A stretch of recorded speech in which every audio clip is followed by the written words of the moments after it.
આજે એકદમ simple menu છે. આજે ચણાના લોટના પુડલા બનાવીએ છીએ.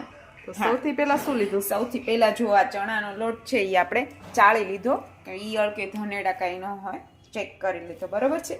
પછી આમાં આપણે અજમા નાખ્યા છે, જેથી પેટમાં કોઈને દુખે નહીં. અજમા છે ને તમારે આવી રીતના પ્રેસ કરી અને શેર દબાવીને નાખવાના, કે જેથી એની સુગંધે સરસ આવે અને અજમા લોટમાં મિક્સ થઈ જશે.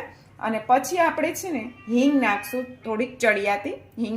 આમાં પાણી એડ કરશું, બરોબર છે.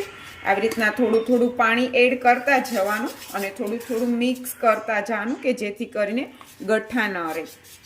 નહીં તો એક ધારું પાણી એડ કરશું તો ગઠ્ઠા રહી જશે. આ તમારે કોઈક વાર એમ ઇન્સ્ટન્ટ જમવાનું બનાવવું હોય, ફટાફટ થઈ જાય એવું, કોઈક વાર થાકી ગયા હોય તમે, તો આ તમે ઇન્સ્ટન્ટ બનાવી શકો છો. આમાં તમારે કોઈ પ્રકારની મહેનત કે કાંઈ છે નહીં, કે કોઈ તમારે વેજીટેબલ્સ પણ ન જોવે. તમે આની સોસ કે આ રીતના ગોળ ગોળ ફેરવ. આ મિક્સ આપણે કરી લીધું છે. લગભગ 2 થી 2.5 ગ્લાસ આપણે પાણી જોયું છે. તમારે જો થોડાક થીક પુડલા ખાવા હોય ને તો બેટર તમારે થોડું થીક રાખવાનું. અને હવે તો બધા ચણાના લોટના ઢોસા જેવું તે બેટર કરે છે, તો એમાં સાવ પતલું બેટર આવે. આપણે તો થોડાક થીક પુડલા કરીએ છીએ, એટલે આપણે થોડા જાડું બેટર રાખશું આપણે. અને આપણે હવે આને 15 થી 20 મિનિટ આવી રીતના રાખશું. એટલે બધા મસાલા, પાણી, લોટ. ગેસ શરૂ કરી દીધો છે અને લોટી મૂકી દીધી છે. અને આ રીતના પહેલાં તેલ લગાડી દેવાનું. પહેલાં ગાઈસ પહેલો ને બીજો પુડલો થોડોક એવો થશે, પછી એક રીત મારે વાંધો નહીં આવે, થોડુંક ખરાબ થાય.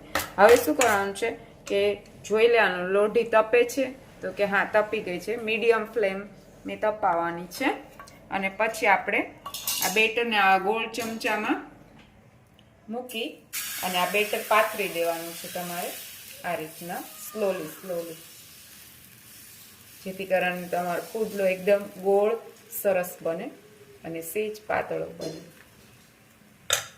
હવે તમારે છે ને આપણું પુડલું આ ઉપર બધું જો સુકાઈ ગયું છે પાણી, એટલે આપણને ખબર પડી જાય કે પુડલું થોડું ચડવાની રાહે છે.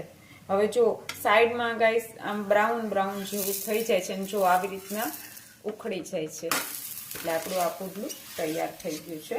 હજી આપણે થોડુંક તેલ સાઈડમાંથી એડ કરશું અને હવે આપણે ફાસ્ટ ગેસ કરી દઈશું, કે જેથી કરી અને જે બેક સાઈડ છે એ રીતના તમારે ફેરવવાનું. અને જો બેક સાઈડ પણ એકદમ સરસ રીતના ચડી ગયું છે પુડલું, એટલે કાચું નથી. એટલે આપણું આ પુડલું છે એ તૈયાર છે ગાઈસ.